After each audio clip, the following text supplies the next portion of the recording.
of the way, out of the way, out of the way!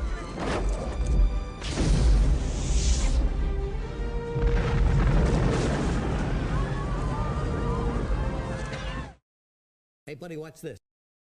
God, I hope that's what Hearthstone looks like after the standard format rotation. And I hope we see some cards like these custom creations for my community. You guys went out and made me some custom dragon hero cards, and I want to talk about them. Let's jump into it. Up first here, we have Netherlord Netherraku from Poodlefez. 11 mana, Warlock hero card. It reads, whenever you discard this, return it to your hand, and it cost 1 less. And Battlecry, destroy all minions. And then we also have a hero power here that's passive. Whenever you discard a card, play it. Targets chosen randomly. So starting off, that's a really cool and rather powerful hero power, right? Anytime you discard something, it's just automatically put into play. So that's amazing in particular for big cards. If you can, discard big things, typically that's bad. Suddenly it's really good. You discard a Void Lord, you're getting a free Void Lord along with a card that's probably overpowered too because it has discard, and usually discard punishes and you get good stats or some other awesome thing in exchange for that discard effect. So when you fuse those two powerful things together, suddenly discard Warlock looks appetizing. And I know I'm easy to read. I know I always pick cards that make discard Warlock look stronger, but this is one that I think would once again finally get discard Warlock over the hump. But here's the deal, right? Netherlord Netherraku is not easy to play, and getting into this game state where this passive hero power really starts to pay benefits isn't obvious because he's 11 mana by default. And you have to start discarding Netherlord Netherraku before you can really take advantage of it. In fact, the card is totally dead until you discard it. You just simply can't play it. And although it does have a really strong battle cry, essentially a twisting nether that means once it's discounted, you'll be able to play it safely in a lot of scenarios, you still have to discard it. And finding a way to discard it's gonna be tough because a lot of discard cards, they discard the lowest cost thing. Certainly Netherlord here is not gonna be that. So you have to get a little bit lucky or just universal with discards like Cataclysm or Deathwing in order to set this card up. And of course, if you're Cataclysming or Deathwinging, then it's harder to use the hero powers. There are some built-in ways to keep this thing in check, but I do think it would ultimately be a strong card and a card that could empower discard Warlock in some really exciting ways. And it's a neat dragon. A lot of people submitted the same, 4 or 5 dragon aspects, which is fine. I talked about dragon aspects a lot, but I like that this one takes things in a little bit of a different direction, and that's why I picked this card. Up for my second card, something we don't typically see, but another card here from Poodlefez. And that might bother you, because you might say, well, why would you give one person 2 cards, Regis? Well, I just really liked both of the cards. So it's possible to submit more than one if you're a Twitch subscriber. Poodlefez submitted 5. 2 of them were great, so 2 of them made the list. And this is going to be one of many bronze dragons making this video. I'll just spoil it now. This one's 5 mana for Paladin. The battle cry reads, if you're holding a dragon, gain immune until your next turn. So I know that's going to trigger a lot of people because you don't like that style of effect, but that is a style of effect that clearly Blizzard is putting in play for Paladin with things like timeout. So I think it fits the class rather well. Even if you hate it, it is still reasonable and realistic as far as its design is concerned. And then we have a hero power here, Mastery of Time. If you're holding a dragon, discover a friendly dragon that died this game. So we have, in both cases, dragon synergy for Paladin, which might look a little weird, but we have, remember, seeing things like Cathedral Gargoyle put into play in standard format that hasn't been utilized yet. So maybe this could be a new step in the direction of Dragon Paladin. And I like that both of these hero powers really emphasize the manipulation of time, which is what the Bronze Dragon Flight and Nozdormu is all about. Going immune is basically like stopping time, much like timeout. And then Mastery of Time here, also for the hero power, you're bringing something back that died previously. So it's almost like you're going into the past and bringing it back to life. So that's really cool and a nice value generator where you're going to be able to create all kinds of extra minions with a little bit of a cost in that sort of Rexar style, but typically minions, they're going to be a little bit worse than Rexar in many cases. Although if you build that correctly and you don't run too many dragons, you could get a really predictable set of dragons into your Discover pool and maybe create some cool shenanigans. So all around the board, nice fantasy, cool design, a neat direction for Paladin. So this is a nice card. Up next here, we have the Five-Headed Chromatus from King Kuba. This one takes a look at the chromatic dragonflight, where there were some experiments essentially trying to fuse all the different dragonflights together. And I think it executes that idea really well. The death riddle here says, if you're holding a dragon, discard it and revive yourself with that dragon's health. So this is a really cool idea. So once you play Five-Headed Chromatus, your death rattle becomes like this permanent effect on your hero, right? Because this is not a minion that goes onto the board. So this is a hero death rattle, something we really haven't seen a lot of. That's a neat idea. So if you're holding, say, a Ysera, when you die, instead of dying, you go to 12 health because you're holding Ysera. If you're holding a fairy dragon, on the other hand, you might risk putting yourself in trouble and only going down to 2 health, so there's really not much of an advantage. And then, of course, the turn you play Five-Headed Chromatus, it's not really doing much that turn, so you are kind of banking on this effect to be good later. Now, beyond that, we have 5 hero powers that swap here, which is really cool because it's a 5-headed dragon, and the hero powers represent all 5 of the different dragon flights, and they each do things that are synonymous with what those dragon flights powers are. So Power of Life is giving things extra life. Power of Earth is making things stronger with extra attack. Power of Dreams is much like Ysera, where we're getting a dream card essentially, but in this case it's a dragon, which is pretty cool. Power of Magic is a spell damage advantage if you need it, which Priest doesn't necessarily use in a lot of ways, but still could be advantageous. But it's good if there's 1 or 2 that's maybe weaker certain cases. And then Power of Time starts your turn over with your hero power swap. So if you get that one and you want to try to re-roll some cool RNG effects, you could slam Power of Time. So all of these, I think, are reasonably well balanced. They do require other things to work well in most cases outside of Power of Dreams. So it's that Dr. Boom style, cool death rattle, a neat spin on a different, unique kind of dragon that most people didn't go for here. So all around King Kuba, I like this one a lot. Up next is Chronormu, or Chromie as a lot of people know her. And for the record, this will not be the last Chromie card on this video. It might not even be the second to last. This one comes from Olorun X, a 6-mana hero card for Mage. The battle cry reads, shuffle a copy of every card that was overdrawn this game into your deck. So that's really cool. We haven't seen a lot of cards that deal with burning cards or overdrawing cards. And Mage can sometimes be very good at that. We've seen hand mages in the past that love to stuff their hand. We see a lot of really rapid card draw cards like Alaneth in Mage, for instance. So this could synergize with really well. And then we have the hero power here as well, which reads, discover a card that was overdrawn this game. So in both cases, if you burned things, guess what? You're getting them back. And suddenly that's a really cool way to generate tons of extra value. Because if you burn 10 things, who cares? You're just going to shuffle those back into your deck with Chromie anyway. So you're getting all those resources back. And that means you could be really super greedy and play for Mountain Giants and Twilight Drakes and all these hand size synergy cards that both the neutral set and Mage specifically have access to, and you still get lots of late game value. So there are different kinds of, aggressive hand lock style, but hand mage style instead. And then you can still go long, anti-fatigue, create lots of resources with Chromie's Curiosity. And of course, this also emphasizes sort of going back in time as well. So it's a great fit. And I like this spin with overdrawn cards specifically. That's something I haven't seen before. So I like the way Olorun X captured that in this card. Moving on here, we have Lord Victor Nefarius from K-Ray, a 9-mana rogue hero card. And you might be wondering why Nefarius fits in rogue. At first, it didn't make a ton of sense to me either.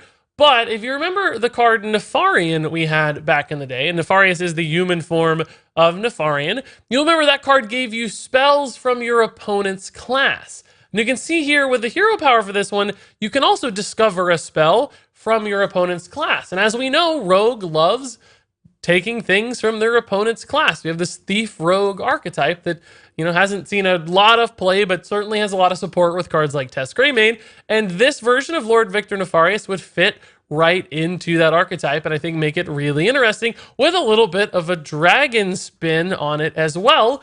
And most of all, this card really takes me back to fighting Nefarian back in the day in Blackwing Lair and in old school vanilla World of Warcraft. Because Nefarius, to start his fight, or Nefarian in that case, to start his fight, would just summon all these crazy dragonkin into the room, and you'd have to tank just swarm and swarm of dragonkin. And that's exactly what this battle cry does. It summons all these dragons from your hand. And you might be thinking that sounds like a really good battle cry, and I think it could be, right? We've seen with Gul'dan, just summoning a lot of stuff with a hero card is very powerful. But do keep in mind that you have to have those dragons in your hand, which means you weren't playing them, you were holding onto resources. So although this is a pretty immediate tempo and board infusion when you play it, you are sacrificing a lot along the way to get there. So your hand and your gameplay up to that point might be rather slow.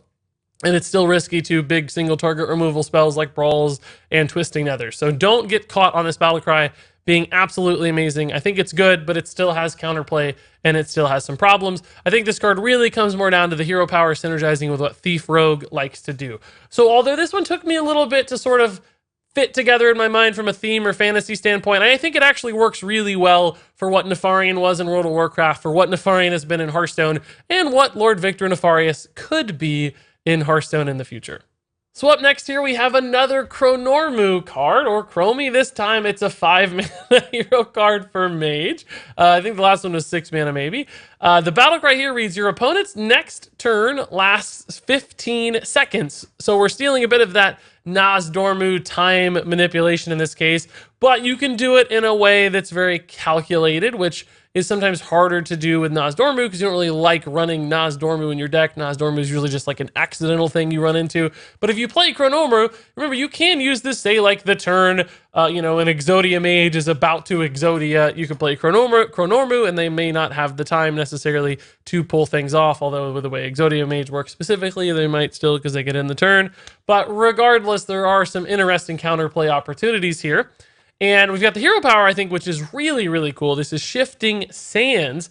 It reads, shuffle your hand into your deck and then draw that many cards. So if you have 8 cards in hand, you're putting those 8 cards in your deck, and then you're drawing 8 new cards from your deck. And remember, those could be the same 8 cards. Theoretically, that would be incredibly unlikely unless you run Fatigue. But presumably, you're getting a fresh batch of new cards. Most of them will be cards you didn't previously have. So it's essentially this endless mulligan. You can mulligan every single turn to help you find the resources that you need. And although there's no direct advantage there, it's not a real direct tempo or value advantage. You're not gaining resources. You're not putting your mana into play immediately. There is this sort of decision-making advantage that exists because of a card like Shifting Sands. So although it's not, a turn 1 mulligan that could influence the early part of the game, it is a late game mulligan that could still have some really cool influence and change how you play the game. You desperately need a Flame Strike? Okay, let's look for a Flame Strike. I need Jaina next turn? Okay, let's look for Jaina.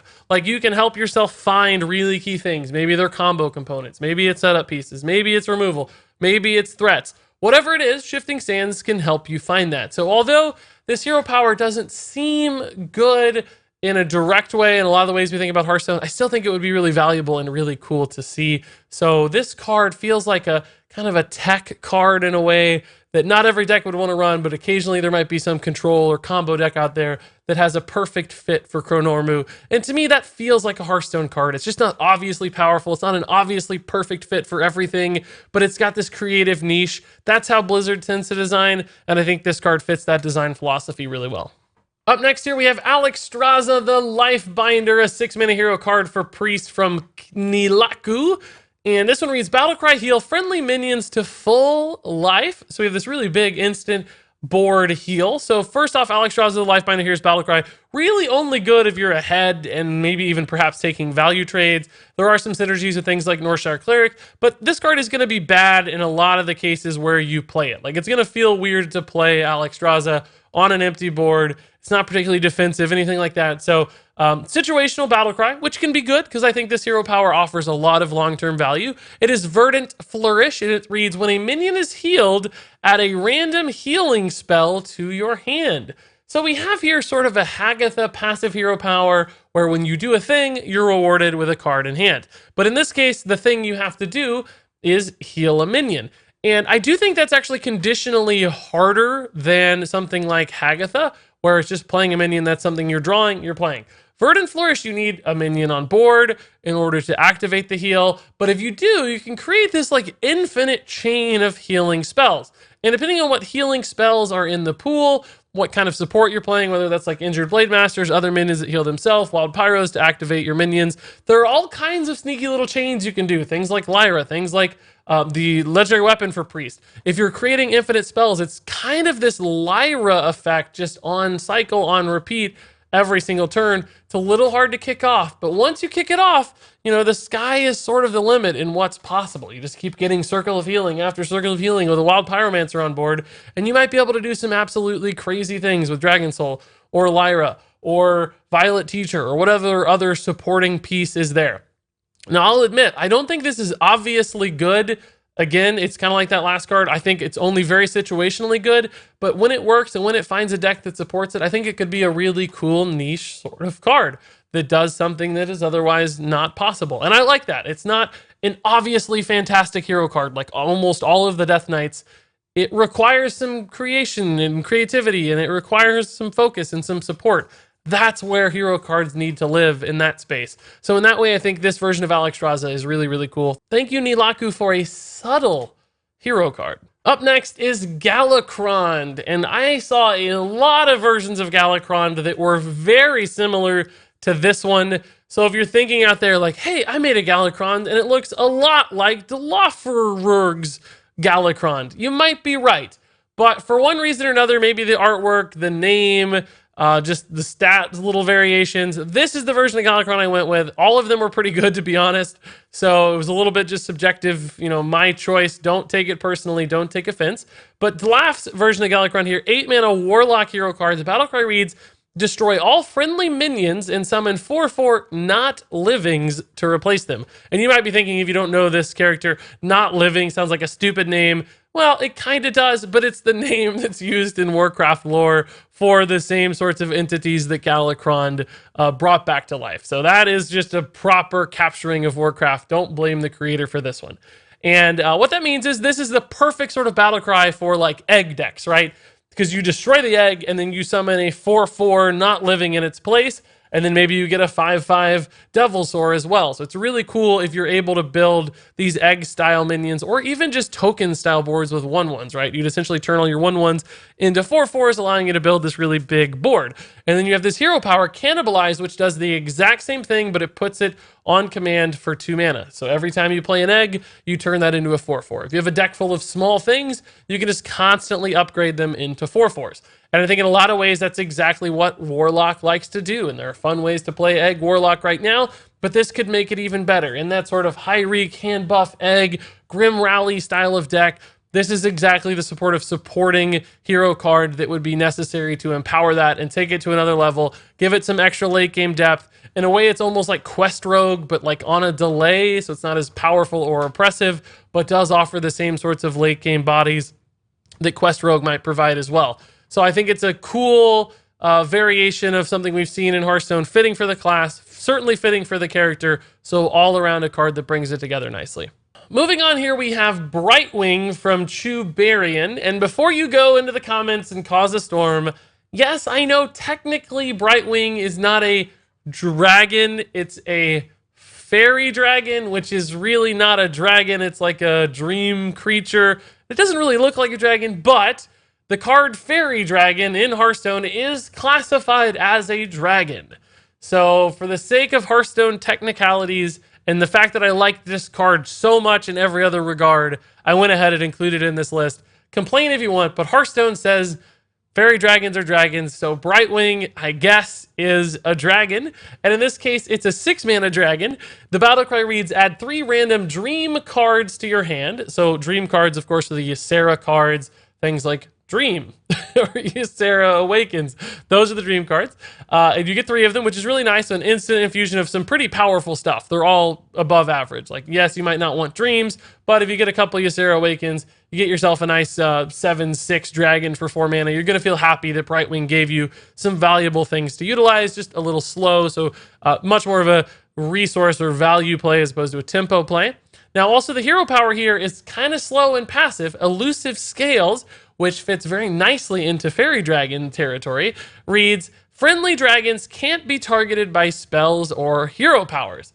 So if you get Elusive Scales on lock and you have a Dragon Mage build, things like Syndragosa suddenly become a lot scarier because Syndragosa suddenly can't be Siphon Souled or Shield Slammed, and that's an intimidating 8/8. So I like the notion here of building a really cool Dragon Mage deck that's probably more late game oriented because Brightwing is a slow, passive sort of card. This hero power is slow and passive. So you're sacrificing a lot of tempo here to pull off some cool things in the late game that's still susceptible a bit to universal removal. But imagine like Dragon Caller Alana, for instance, with elusive scales. Like all those 5/5 suddenly can't be targeted. Still susceptible to AoE, but much harder to piece through for a lot of different decks. And I think that's cool, and Mage has a few different dragon ways to play, and there's certainly a lot of neutral dragons that could support this as well. So all around, I think Brightwing is a really neat look at taking kind of Fairy Dragon, escalating it to the max. Brightwing is like the named Fairy Dragon from Heroes of the Storm, so it all fits together in a really cool way. And then finally, one last card here. What would we do without another Chromie? This is the third Chromie card, actually featuring the exact same artwork as a previous Chromie card. This time it's from DNA, 8-mana Priest card. Battlecry reads, shuffle 10 dragons from the past into your deck. They cost 1, and then Time Alteration is the hero power here. Discover a card from the past. So this is like the ultimate super fun value card because it brings back to life a lot of wild dragon cards, immediately shuffling 10 of them into your deck, some of them being super cheap. Things like Nefarius, for instance, that are amazing. Other cards like Twilight Whelp really don't feel too good to get added to your deck. And in some cases, the dragons might just not be super useful for you, but Draconid Operative is, for instance, a great one that Priest loves that could be added in. So clearly some powerful plays. And some people might think, oh my god, Regis, that's way, way too overpowered. You can't give people all these super discounted Draconid Operatives. Like, that's way too good. But remember, you are spending 8 mana here essentially to do nothing except shuffle cards that you might not see for 5 or 10 turns. So very delayed tempo play, right? It's no tempo at all right now. Might get a little tempo later, but it's way down the road. So pretty big sacrifice here. This would only work in certain environments, certain metas, and certain matchups. Now, the hero power, though, much, much better. This is sort of, you know, that infinite minion generation of Rexar, but sometimes it's going to be terrible because this is just discover a card from the past. And that means you're getting all the garbage neutral minions from long, long ago added into this pool. You might get some good mage cards here and there, some good mage spells, but still a lot of the time it's going to be 3 really bad choices. And very rarely is it going to turn into something absolutely amazing or game winning. It's going to be way less consistent than things like Zombies, for instance, because you're just not going to get all those stats piled up and you're not going to be able to control how well it's built. So really just a value play that's less oppressive than something like Rexar. But I love the way that this combines all of these wild format cards, brings them back into play. That's so much fun because you get to see things you forgot about. You get to see all these cards and interactions that would otherwise not be possible in standard format. So I think it'd be a really cool way to, you know, capture the Bronze Dragonflight's manipulation of time, but also just a really, really fun card. So thank you, DNA, for this idea. I would love for Blizzard to do something like this. All right, everybody, that wraps it up for the Dragon Hero cards this time around. There were a lot of amazing ones that didn't make the video, so don't fret if you got left out. That said, if you want to take your chance of getting featured next time, the theme is going to be Murloc-themed cards.